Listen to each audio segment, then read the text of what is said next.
40% commission ಸರ್ಕಾರ ಇತ್ತು.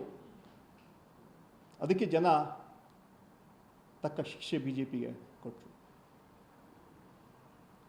ಯಾವುದೇ ನಿರ್ದಿಷ್ಟ ದಾಖಲೆಗಳಿಲ್ಲದೆ B J P J D ಎಸ್ನವರು ಗಾಳಿಯಲ್ಲಿ ಗುಂಡು ಹೊಡಿತಾ ಇದ್ದಾರೆ. ಕೇಂದ್ರ ಮಂತ್ರಿಗಳಾದ ಸನ್ಮಾನ್ಯ ಕುಮಾರಸ್ವಾಮಿಯವರು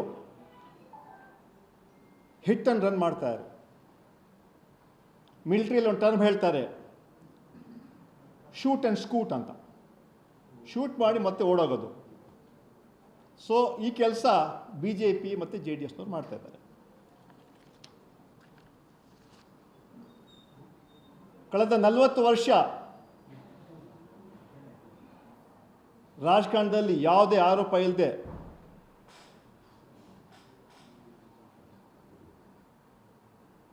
ಕೆಲಸ ಮಾಡಿಕೊಂಡು ದೇಶದಲ್ಲಿ ಅತ್ಯಂತ ಹೆಚ್ಚಿನಲ್ಲಿ ಬಜೆಟ್ಗಳನ್ನು ಮಂಡನೆ ಮಾಡಿದಂತಹ ರಾಜ್ಯದ ಮುಖ್ಯಮಂತ್ರಿಗಳಾದ ಸನ್ಮಾನ್ಯ ಸಿದ್ದರಾಮಯ್ಯ ಮೇಲೆ ಮಾಡಿರುವ ಆರೋಪ ನಿರಾಧಾರ, ರಾಜಕೀಯ ದುರುದ್ದೇಶ. ಅವರನ್ನ ಗುರಿಯಾಗಿಟ್ಕೊಂಡು ನರೇಂದ್ರ ಮೋದಿ ಕೇಂದ್ರ ಸರ್ಕಾರ ಸನ್ಮಾನ್ಯ ಸಿದ್ದರಾಮಯ್ಯ ಮೇಲೆ ದೊಡ್ಡ ಷಡ್ಯಂತ್ರ ಹುನ್ನಾರ ಮಾಡ್ತಾ ಇದ್ದಾರೆ. ರಾಜ್ಯದಲ್ಲಿ ಕಾಂಗ್ರೆಸ್ ಪಕ್ಷ ಸರ್ಕಾರ ಇದೆ.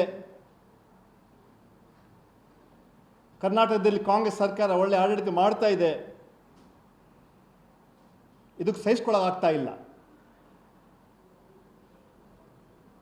ಯಾಕೆ ನಾವು ಆರೋಪ ಮಾಡ್ತೀವಿ ಹೇಳಿದ್ರೆ,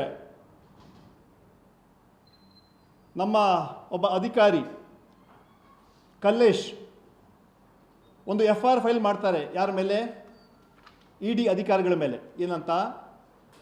ನಮಗೆ ಬಲವಂತವಾಗಿ ಮುಖ್ಯಮಂತ್ರಿಗಳ ಹೆಸರು ಹೇಳಿ, ಮಂತ್ರಿಗಳ ಹೆಸರು ಹೇಳಿ, ನಿಮಗೆ ನಾವು ಅಪ್ರೂವಲ್ ಮಾಡ್ತೀವಿ, ನಿಮ್ಮ ಮೇಲೆ ಕೇಸ್ ಹಾಕೋದಿಲ್ಲ, ನಿಮಗೆ ಜೈಲು ಕಳಿಸೋದಿಲ್ಲ ಅಂತ ಹೇಳಿದರು. ಸೊ ಇದೇ ಸಾಕ್ಷಿ ಅಂತ ಹೇಳಿದ್ರೆ, ಕೇಂದ್ರ ಸರ್ಕಾರ, ನರೇಂದ್ರ ಮೋದಿ ಸರ್ಕಾರ ದೊಡ್ಡ ಒಂದು ಷಡ್ಯಂತ್ರ ಮಾಡ್ತಾ ಇದ್ದಾರಂತ. ಇದಕ್ಕೆಲ್ಲ ನಾವು ಹೆದರೋರಲ್ಲ. ಸದಾ ಈಗಾಗಲೇ ಸನ್ಮಾನ್ಯ ಸಿದ್ದರಾಮಯ್ಯ ಟೀಕೆಗಳಿಗೆ ಉತ್ತರ ಕೊಟ್ಟಿದ್ದಾರೆ. ಮುಂದಿನ ದಿನಗಳಲ್ಲಿ ಬಿ ಜೆ ಪಿ ಸರ್ಕಾರದ ಕರ್ಮಕಾಂಡಗಳು, 4 ವರ್ಷ ಏನೋ ಭ್ರಷ್ಟಾಚಾರ ಮಾಡಿದ್ದಾರೆ, ಅದನ್ನು ಜನರಿಗೆ ಎತ್ತಿಸುವಂಥ ಕೆಲಸ ನಾವು ಮಾಡ್ತೀವಿ. ಬಿ ಜೆ ಪಿಯವರ ಭ್ರಷ್ಟಾಚಾರವನ್ನು ಜನರಿಗೆ ತೋರಿಸ್ತೀವಿ. ಅವರಿಗೆ ಬೆತ್ತಲೆ ಮಾಡುವಂಥ ಕೆಲಸ ಮುಂದಿನ ದಿನಗಳಲ್ಲಿ ನಾವು ಮಾಡ್ತೀವಿ.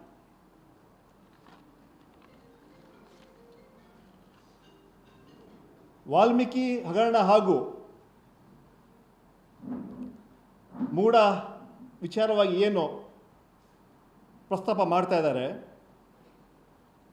ಕೂಡಲೇ ಗೊತ್ತಾದ ತಕ್ಷಣವೇ ವಾಲ್ಮೀಕಿ ಹಗರಣದಲ್ಲಿ SIT ಮಾಡಿ ತನಿಖೆ ಮಾಡ್ತಾ ಇದ್ದೀವಿ. ಏನು 87 ಕೋಟಿ ಅದ್ರ ಬಗ್ಗೆ ಈಗಾಗಲೇ ಹಣನ ವಾಪಸ್ ತರುವಂಥ ಕೆಲಸ ಸರ್ಕಾರ ಈಗಾಗಲೇ ಮಾಡ್ತಾ ಇದೆ, ಅಂತಿಮ ಹಂತದಲ್ಲಿ ಇದೆ. ಎರಡನೇದಾಗಿ ಮೂಢ ಬಗ್ಗೆ ಸ್ವತಃ ಮುಖ್ಯಮಂತ್ರಿಗಳು retired high court judge Desai commission ನೇಮಕ ಮಾಡಿ 2006ರಿಂದ ತನಿಖೆ ಆಗಲಿ ಅಂತ ಈಗಾಗಲೇ ಒಂದು ಕಮಿಷನ್ ನೇಮಕ ಮಾಡಿದ್ದಾರೆ. ಒಟ್ಟಾರೆ ಮುಖ್ಯಮಂತ್ರಿಗಳನ್ನು ಹೇಳಿದ್ದಾರೆ, ಯಾರು ತಪ್ಪು ಮಾಡೋದು ನಿರ್ದಾಕ್ಷಿಣ್ಯವಾಗಿ ನಾವು ಕ್ರಮ ತಗೊಳ್ತೀವಿ ಅಂತ ಹೇಳೋಂಥ ಮಾತು ಹೇಳಿದ್ದಾರೆ. ಉಪ್ಪು ತಿಂದು ನೀರು ಕುಡಿಲೇ ಅಂತ ಮಾತನ್ನು ಕೂಡ ಅವ್ರು ಹೇಳಿದ್ದಾರೆ. ಅದರಿಂದ ಕೇವಲ ರಾಜಕೀಯ ಮಾಡೋಕ್ಕೆ BJP JDS ಹೊರಟಿದ್ದಾರೆ. ನಾನು ಹೇಳಿದೆ, BJP 4 ವರ್ಷದ ಭ್ರಷ್ಟಾಚಾರವನ್ನು ನಾವು ಬಯಗಿಲ್ತೀವಿ ಅಂತ. ಆವಾಗ ನೋಡೋಣ JDS ಮುಖಂಡರುಗಳು ಏನು ಅವರ ರಕ್ಷಣೆಗೆ ಬರ್ತಾರೋ ಇಲ್ಲ ಅದು ಕೂಡ ನಾನು ನೋಡಬೇಕಾಗಿದೆ. ಯಾಕಂತ ಹೇಳಿದ್ರೆ ಈಗ ಅವ್ರದ್ದು ಸಮ್ಮಿಶ್ರ ಆಗಿದೆ JDS ಮತ್ತು BJP. ಏನು ಆವಾಗಲೂ ಕೂಡ ಅವ್ರು ಟೀಕೆ ಮಾಡ್ತಾಯಿದ್ರು. ಈಗ ಈ 4 ವರ್ಷ ಏನು ಭ್ರಷ್ಟಾಚಾರ ಮಾಡಿದ್ದಾರೆ ಅದ್ರ ಬಗ್ಗೆ ಎಲ್ಲ ನಮ್ಮ ಹತ್ರ ದಾಖಲೆ ಇದೆ. BJP ಈ ಕಾಲದಲ್ಲಿ ಏನು ಹಗರಣಗಳಾಗಿದೆ, 21 ಹಗರಣ ಈಗಾಗಲೇ ಮುಖ್ಯಮಂತ್ರಿಗಳಿಗೆ ಆಗಲೇ ಹೇಳಿದ್ದಾರೆ. ಈ ಎಲ್ಲ ಹಗರಣ ತನಿಖೆ ಮಾಡ್ತೀವಿ. ಯಾರು ತಪ್ಪು ಮಾಡಿದ್ರೆ ಅವ್ರಿಗೆ ಶಿಕ್ಷೆ ಆಗತ್ತೆ, ಯಾರು ತಪ್ಪು ಮಾಡಿಲ್ಲ ಅವ್ರಿಗೆ ಏನು ತೊಂದರೆ ಇಲ್ಲ. ಆದರೆ ಇಷ್ಟೆಲ್ಲ ದೊಡ್ಡ ಹಗರಣ ಇಟ್ಕೊಂಡು ನಮ್ಮಲ್ಲಿ ಟೀಕೆ ಮಾಡ್ತಾರಲ್ಲ, ನಾಚಿಕೆ ಆಗಬೇಕು ಭಾರತೀಯ ಜನತಾ ಪಾರ್ಟಿ ಅವ್ರಿಗೆ, JDSನವ್ರಿಗೆ. ಅವರ ಕರ್ಮಕಾಂಡವನ್ನು ಮುಚ್ಚಾಕಲಿಕ್ಕೆ ಬೇಕಂತ ಪಾದಯಾತ್ರೆ ಹಾಕ್ಕೊಂಡಿದ್ದಾರೆ. ಇದು ಜನ ಇದನ್ನು ಅರ್ಥ ಮಾಡ್ಕೊಳ್ತಾರೆ.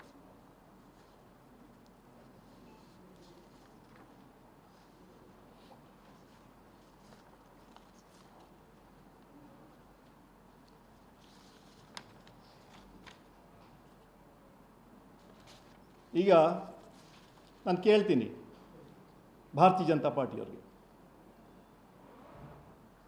ನೀವು ಪಾದಯಾತ್ರೆ ಹಮ್ಮಿಕೊಂಡಿದ್ದೀರಲ್ಲ, ಜನ ಅದನ್ನು ಗಮನಿಸ್ತಾ ಇದ್ದಾರೆ. BJPಯವರು JDSನವರು ಪಾದಯಾತ್ರೆ ಮಾಡಬೇಕು, ಹೌದು ಮಾಡಿ.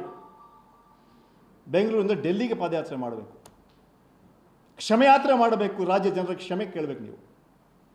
ಅಲ್ರಿ 19 ಜನ MP ಗಳು, 5 ಜನ ಕೇಂದ್ರ ಮಂತ್ರಿಗಳಿದ್ದರೂ ಕೂಡ ರಾಜ್ಯಕ್ಕೆ ಅನ್ಯಾಯ ಬಜೆಟಲ್ಲಿ ಮಾಡಿಲ್ವಾ? ಇವನ್ ಎಲ್ಲ ಕತ್ತೆ ಕಾಯ್ತಾ ಇದ್ದೀರಾ? ನಿಮಗೆ ಧೈರ್ಯ ಇಲ್ವಾ ಕರ್ನಾಟಕ ರಾಜ್ಯಕ್ಕೆ ಅನ್ಯಾಯ ಆಗುವಾಗ ಮಾತಾಡೋಕ್ಕೆ? ಅದಕ್ಕೆ ನೀವು ಕ್ಷಮಾಯಾತ್ರೆ ಮಾಡಬೇಕು. ಬೆಂಗಳೂರಿಂದ ಡೆಲ್ಲಿಗೆ ರಾಜ್ಯ ಜನರ ಕ್ಷಮೆ ಕೇಳಬೇಕು. ಬಜೆಟಲ್ಲಿ ಅನ್ಯಾಯ ಆಗಿದೆ, ಅದಕ್ಕೆ ಕ್ಷಮೆ ಮಾಡಿ. ಬರದಲ್ಲಿ ನಾವು 18,000 ಕೋಟಿ ನಾವು ಕೇಳಿದ್ರೆ ಬರದಲ್ಲಿ ಕೊಟ್ಟಿದ್ದು 3,500 ಕೋಟಿ. ಅದು ಸುಪ್ರೀಂ ಕೋರ್ಟ್ ಇಂಟರ್ವ್ಯೂನ ಆದಮೇಲೆ. ಏನು ಮಾಡಿದ್ದೀರಿ ರಾಜ್ಯಕ್ಕೆ ನೀವು? 5 ಜನ ಕೇಂದ್ರ ಮಂತ್ರಿಗಳಿದ್ದೀರಲ್ಲ ನೀವು. ಮಾದಾಯಿ ಏನಾಯಿತು? ಮೇಕೆದಾಟು ಏನಾಯಿತು? ನಮ್ಮ ಬರೋಂಥ ಹಣ ಏನಾಯಿತು? ಕೇಳೋಕ್ಕೆ ಧೈರ್ಯ ಇದೆ ನಿಮಗೆ? ಪ್ರೈಮ್ ಮಿನಿಸ್ಟರ್ ಮುಂದೆ ನಿಂತ್ಕೊಂಡು ಕರ್ನಾಟಕ ಅನ್ಯಾಯ ಆಗ್ತಾ ಇದೆ. ನಿರ್ಮಲಾ ಸೀತಾರಾಮನ್ ನಮ್ಮ ಫೈನಾನ್ಸ್ ಮಿನಿಸ್ಟರ್ ಕರ್ನಾಟಕದವರೇ. ಆ ತಾಯಿಯ ಹೃದಯ ಮಿಡಿಲಿಲ್ವಾ? ಕೇಳೋಂಥ ಧೈರ್ಯ ನಿಮಗಿದೆಯಾ? ಅದಕ್ಕೆ ನೀವು ಕ್ಷಮೆಯಾತ್ರೆ ಮಾಡಬೇಕು, ರಾಜ್ಯ ಜನರ ಕ್ಷಮೆ ಕೋರಬೇಕು ನೀವು. ಕೇಂದ್ರ ಸರ್ಕಾರ ನಮ್ಮ ಅನ್ಯಾಯ ಮಾಡಿದ್ದೆ ಅಂತ, ನರೇಂದ್ರ ಮೋದಿ ಸರ್ಕಾರ ಅನ್ಯಾಯ ಮಾಡಿ ಅಂತ ಹೇಳೋಂಥ ಧೈರ್ಯ ತಾವು ಮಾಡಬೇಕು. ಆ ಕೆಲಸ ಮಾಡಿ. ಜನ ಇವತ್ತು ಗಮನಿಸ್ತಾ ಇದ್ದಾರೆ. ಎಷ್ಟು ನಾವು ಬೇಡಿಕೆ ಇಟ್ವಿ, ಯಾವ ಕಾರ್ಯಕ್ರಮ ಅನುಷ್ಠಾನ ಬಿಡಲಿಲ್ಲ, ಯಾವುದೇ ಕಾರ್ಯಕ್ರಮ ಕೊಡಲಿಲ್ಲ. ಆ ವಿಚಾರವಾಗಿ ಜನರಿಗೆ ಹೇಳೋಂಥ ಕೆಲಸ ತಾವು ಗಮನಿಸ್ತಾ ಇರೋದನ್ನು ಮಾಡೋಂಥ ಕೆಲಸ ತಾವು ಮಾಡಬೇಕು. ಬಿಹಾರ್ಗೆ 26,000 ಕೋಟಿ ಕೊಡ್ತೀರಾ ಅನುದಾನ, ಆಂಧ್ರಾಗೆ 15,000 ಕೋಟಿ ಕೊಡ್ತೀರಾ. ಯಾಕೆ? ನಿಮ್ಮ ಸರ್ಕಾರ ಉಳಿಸಿದ್ದಕ್ಕ? ನರೇಂದ್ರ ಮೋದಿ ಹೇಳ್ತಾ ಇದ್ರು ಸಬ್ಕಾ ಸಾಥ್ ಸಬ್ಕಾ ವಿಕಾಸ್ ಸಬ್ಕಾ ವಿಶ್ವಾಸ್ ಅಂತ. ಎಲ್ಲಿದೆ ವಿಶ್ವಾಸ? 10 ವರ್ಷ ಸರ್ವನಾಶ ಮಾಡೋದು ದೇಶಕ್ಕೆ. ಜನ ಉತ್ತರ ಕೊಟ್ಟರು. ಅಬ್ಕಿ ಬಾರ್ 400 ಪಾರ್ ಅಂತ ಹೇಳಿದ್ರು. ಜನ 240ಗೆ ಇಳಿಸ್ಬಿಟ್ರು. ಅಂತಿಮವಾಗಿ ತೆಲುಗು ದೇಶಂ ಪಾರ್ಟಿ JDSನ ಸೇರಿಸ್ಕೊಂಡು ಸರ್ಕಾರ ಮಾಡೋಂತಹ ಬಂತು. ಜನ ಕೇಂದ್ರ ಸರ್ಕಾರ ಮೇಲೆ, ನರೇಂದ್ರ ಮೋದಿ ಸರ್ಕಾರ ಮೇಲೆ ವಿಶ್ವಾಸ ಕಳ್ಕೊಂಡಿದ್ದಾರೆ. ಅದಕ್ಕೆ ಕೊಟ್ಟಿರೋದು. ಈ ಸರ್ಕಾರಕ್ಕೆ ಹೆಚ್ಚು ಆಯುಷ್ಯ ಇಲ್ಲ, ಹೆಚ್ಚು ದಿನ ಉಳಿಯೋದಿಲ್ಲ ಸರ್ಕಾರ, ಕೇಂದ್ರ ಸರ್ಕಾರ. ಜನ ಇವತ್ತು ನಿಮ್ಮ ವಿರುದ್ಧವಾಗಿ ಓಟು ಹಾಕಿದ್ದಾರೆ. ಕರ್ನಾಟಕದಲ್ಲಿ ಜನ ಕಾಂಗ್ರೆಸ್ ಪಕ್ಷಕ್ಕೆ ಆಶೀರ್ವಾದ ಮಾಡಿ 136 ಸೀಟ್ ನಮಗೆ ಕೊಟ್ಟಿದ್ದಾರೆ. ಗೆದ್ದಿದ್ದೀವಿ ಅಂತ ನಾವು ಬೀಗಲ್ಲ, ಗೆದ್ದರೆ ಬೀಗಲ್ಲ, ಸೋತ್ರೆ ಕುಗ್ಗಲ್ಲ. ಕೊಟ್ಟಂತಹ ಅಧಿಕಾರ ಪ್ರಾಮಾಣಿಕವಾಗಿ ಭ್ರಷ್ಟಾಚಾರ ರಹಿತ ಸರ್ಕಾರ ನಾವು ಕೊಡ್ತೀವಿ. ಸರ್ವರಿಗೂ ಸಮಪಾಲು, ಸರ್ವರಿಗೂ ಸಮಬಾಳು, ಇದು ನಮ್ಮ ಸಂಕಲ್ಪ. 15 ತಿಂಗಳಲ್ಲಿ ಏನು 5 ಗ್ಯಾರಂಟಿಗಳನ್ನ ನಾವು ಘೋಷಣೆ ಮಾಡಿದ್ವಿ, 5 ಗ್ಯಾರಂಟಿಗಳನ್ನ ನಾವು ಅನುಷ್ಠಾನಕ್ಕೆ ತಂದಿದ್ದೀವಿ. ಇದರಿಂದ BJP JDS ಅವ್ರಿಗೆ ಹೊಟ್ಟೆ ಉರಿ. 1 ಸೀಟ್ ಇತ್ತು ಪಾರ್ಲಿಮೆಂಟಲ್ಲಿ, 9 ಸೀಟ್ ಬಂದಿದ್ದೀವಿ. ಇನ್ನು 2-3-4 ಸೀಟ್ ಗೆಲ್ಲಬೇಕಾಯಿತು. ಅದಕ್ಕೆ ಕೆಲವು ಕಾರಣಗಳಿಂದ ಕಡಿಮೆ ಒಟ್ಟಲ್ಲಿ ನಾವು ಸೋತಿದ್ದೀವಿ. ಮುಂದೆ ಬರೋಂತಹ 4 ವರ್ಷ ರಾಜ್ಯದಲ್ಲಿ ಒಳ್ಳೆ ಸರ್ಕಾರ, ಜನಪರ ಸರ್ಕಾರ, ಸಮಾಜದ ಎಲ್ಲ ವರ್ಗದ ಜನರಿಗೆ ಹಿತವನ್ನು ಕಾಪಾಡೋದೇ ಕಾಂಗ್ರೆಸ್ ಪಕ್ಷದ ಕರ್ತವ್ಯ, ಸರ್ಕಾರದ ಕರ್ತವ್ಯ. ಆ ಕೆಲಸ ನಾವು ಮಾಡ್ತೀವಿ. ಬರೀ ಈ 4 ವರ್ಷ ಅಲ್ಲ, 2028ರಲ್ಲೂ ಕೂಡ ಕರ್ನಾಟಕದಲ್ಲಿ ಕಾಂಗ್ರೆಸ್ ಸರ್ಕಾರ ಅಧಿಕಾರಕ್ಕೆ ಬರುತ್ತೆ. ಆ ರೀತಿ ನಾವು ಕೆಲಸ ಮಾಡ್ತೀವಿ. ಇವತ್ತು ಏನು ಭಾರತೀಯ ಜನತಾ ಪಾರ್ಟಿ JDS ಅವರು ಸೇರಿಕೊಂಡು ಏನು ಹುನ್ನಾರ ಮಾಡ್ತಾ ಇದ್ದಾರೆ, ಷಡ್ಯಂತ್ರ ಮಾಡ್ತಾ ಇದ್ದಾರೆ, ಅದಕ್ಕೆ ತಕ್ಕ ಉತ್ತರ ನಾವು ಕೊಡ್ತೀವಿ. ನಾವೇ ಸುಮ್ಮನೆ ಕೂತ್ಕೊಳ್ಳೋಲ್ಲ. ನಾವು 10 ವರ್ಷ ಕೇಂದ್ರ ಸರ್ಕಾರದಲ್ಲಿ ಯಾವ ಅಭಿವೃದ್ಧಿ ಆಗಿದೆ ಅಂತ ಅದು ಕೂಡ ನಾವು ಹೇಳ್ತೀವಿ. ಎಲ್ಲ ಜಿಲ್ಲೆಗಳಲ್ಲಿ ನಾವು ನಮ್ಮ ಕಾರ್ಯಕರ್ತರು, ಮುಖಂಡರುಗಳು ಹೇಳ್ತೀವಿ. ನಾವು 4 ವರ್ಷ BJP ಏನು ಮಾಡಿದ್ರು, ಇವತ್ತು ಅವರ ಪಾದಯಾತ್ರೆಗೆ ಅವರ ಮುಖಂಡಗಳೇ ತಯಾರಿಲ್ಲ. ಇದೇ ಯತ್ನಾಳ್ ಅವರು ನೆನ್ನೆ ಹೇಳಿಕೆ ಕೊಟ್ಟಿದ್ದಾರೆ, ಮೂಢ ಹಗರಣ ಆಗಿದ್ದು ಬಿ ಜೆ ಪಿ ಸರ್ಕಾರದಲ್ಲಿ, ನಾನು ಪಾದಯಾತ್ರೆಗೆ ಹೋಗಲ್ಲ ಅಂತ ಹೇಳೋಂಥ ಮಾತನ್ನು ಹೇಳಿದ್ದಾರೆ. ಅಧ್ಯಕ್ಷರಾಗಿ ಒಪ್ಕೊಳ್ಳೋಕ್ಕೆ ವಿಜೇಂದ್ರ ಒಪ್ಕೊಂಡು ತಯಾರಿಲ್ಲ. ರಮೇಶ್ ಜಾರಕಿಹೊಳಿ ಅವರು ಕೂಡ ಹೇಳಿಕೆ ಕೊಟ್ಟಿದ್ದಾರೆ. ಅದರಿಂದ ಫಸ್ಟು ಇವರು ಅವರ ಮನೆ ಸರಿ ಮಾಡಿಕೊಳ್ಳಿ, ಅದು ಆಂತರಿಕ ವಿಚಾರ. ಒಟ್ಟಲ್ಲಿ ಈ ಪಾದಯಾತ್ರೆಗೆ ಮಾಡೋಕ್ಕೆ ನೈತಿಕತೆ ಇಲ್ಲ. ಅದರಿಂದ ಇವರು ಪ್ರಜಾಪ್ರಭುತ್ವದಲ್ಲಿ ಮಾಡ್ತಾರೆ, ಆದರೆ ಅದಕ್ಕೆ ತಕ್ಕ ಉತ್ತರ ನಾವು ಕೊಡ್ತೀವಿ.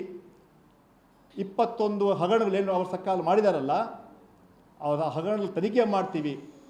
ಯಾರು ತಪ್ಪು ಮಾಡ್ತಾರೆ ಅವ್ರಿಗೆ ಶಿಕ್ಷೆ ಆಗತ್ತೆ. ಯಾರು ತಪ್ಪು ಮಾಡಿದ್ದಾರೆ ಅವ್ರ ಮೇಲೆ ಕ್ರಮ ನಾವು ತಗೊಳ್ತೀವಿ. ನಮ್ಮ ರಾಜ್ಯ ಸರ್ಕಾರ ಭ್ರಷ್ಟಾಚಾರ ರಹಿತ ಸರ್ಕಾರ ಕೊಡ್ತೀವಿ. ಮುಖ್ಯಮಂತ್ರಿಗಳ ಸಿದ್ದರಾಮಯ್ಯ ಮೇಲೆ ಆರೋಪ ನಿರಾಧಾರ ರಾಜಕೀಯ ಬಿ ಜೆ ಪಿಯವ್ರಿಗೆ ಬೇಕಂತ ಕೇಂದ್ರ ಸರ್ಕಾರದ ಒಂದು ತಂತ್ರಗಾರಿಕೆ, ಹೆಸರು ತಂತ್ರಗಾರಿಕೆ. ಅದರಿಂದ ಅದೊಂದು ದೊಡ್ಡ ಷಡ್ಯಂತ್ರ ಹೇಳೋಕ್ಕೆ ಮಾತು. ಆದರೆ ಸಿದ್ದರಾಮಯ್ಯ ಅವರು ಯಾವುದರಲ್ಲಿ ಭಾಗಿಯಾಗಿಲ್ಲ. ಒಬ್ಬ ಮುಖ್ಯಮಂತ್ರಿಯಾಗಿ 2 ಹಗರಣಗಳ ತನಿಖೆ ಈಗಾಗಲೇ ಮಾಡಿದ್ದಾರೆ. ಅವರ ಯಾವುದೇ ಒಂದು 40 ವರ್ಷ ರಾಜಕೀಯ ಜೀವನದಲ್ಲಿ ಅವರು ಯಾವುದೇ ಒಂದು ಹಗರಣಕ್ಕೂ ಕೂಡ ಅವರ ಹೆಸರು ಬಂದಿಲ್ಲ. ಒಂದು ಒಳ್ಳೆ ರಾಜಕಾರಣಿ. ಅವರ ಮೇಲೆ ಬೇಕಂತ ಬಿ ಜೆ ಪಿ ಕೇಂದ್ರ ಸರ್ಕಾರ ಷಡ್ಯಂತ್ರ ಮಾಡ್ತಾರೆ. ಯಾರು ಬಿ ಜೆ ಪಿಯವರು JDS ಸೇರಿ ಯಾವುದೇ ಒಂದು ನಿಲುವು ಸೂಚನೆ ಇತ್ತೀಚೆಗೆ ಆಗಬೇಕಾಗಿತ್ತು. ಅಂದರೆ ಮೊನ್ನೆ ಆಗಿದ್ದರೆ ಒಂದು 15 ದಿವಸ ಆಗಿದ್ದರೆ ಕೊಡ್ತಾಯಿದ್ರು. ಇದು ಆಗಿ ಹಲವಾರು ವರ್ಷಗಳಾದರೆ ಅದು ನಿಲುವಳಿ ಸೂಚನೆಗೆ ಬರೋದಿಲ್ಲ. ವಿಧಾನ ಪರಿಷತ್ ನಾವು ಹೇಳಿದ್ವಿ, ಬೇರೆ ರೂಪದಲ್ಲಿ ತೊಗೊಂಡ್ಬನ್ನಿ, ಚರ್ಚೆ ಮಾಡಿ, ಅದಕ್ಕೆ ಮುಖ್ಯಮಂತ್ರಿ ಉತ್ತರ ಕೊಡ್ತಾರಂತ. ನಾಚಿಕೆ ಆಗಬೇಕು ಅವ್ರಿಗೆ. ಚರ್ಚೆ ಮಾಡೋಕ್ಕೆ ತಯಾರಿಲ್ಲ. ವೆಲ್ಗೆ ಬರ್ತಾರೆ, ಪ್ಲಾಕಾರ್ಡ್ ಇಟ್ಕೊಳ್ತಾರೆ. ಜನರ ಇವತ್ತು ಏನು ವಿಧಾನ ಪರಿಷತ್ನಲ್ಲಿ ಚರ್ಚೆ ಮಾಡದೆ ವೆಲ್ಗೆ ಹೋಗ್ತಾರೆ, ಧರಣಿ ಮಾಡ್ತಾರೆ, ಮತ್ತು ಅಲ್ಲಿಂದ ಈಗ ಮೈಸೂರು ಹೊರಟಿಯ ಅಂತ. ಅದರಿಂದ ರೂಲ್ಸ್ ಪ್ರಕಾರ ನಮ್ಮ ರೂಲ್ಸ್ ನಾವೇ ಮಾಡ್ಕೊಂಡಿದ್ದೀವಿ. ಅದು ಯಾವುದೇ ಕಾರಣಕ್ಕೆ ಅದರಲ್ಲಿ ಬರ್ತಾ ಇರಲಿಲ್ಲ. ಬೇರೆ ರೀತಿಯಲ್ಲಿ ಕೊಡಿ ಅಂತ ಹೇಳಿದ್ರೆ ಅದು ಕೊಡೋಕ್ಕೆ ತಯಾರಿಲ್ಲ. ಅದಕ್ಕೆ ಅದನ್ನು ಸ್ಪೀಕರ್ ಅವರು, ಅಸೆಂಬ್ಲಿ ಮತ್ತು ಕೌನ್ಸಿಲ್ ಚೇರ್ಮನ್ ಅದಕ್ಕೆ ಅದನ್ನು ರಿಜೆಕ್ಟ್ ಮಾಡಿದ್ರು. ಅದು ಸರಿಯಾಗಿ ಮಾಡಿದ್ದಾರೆ.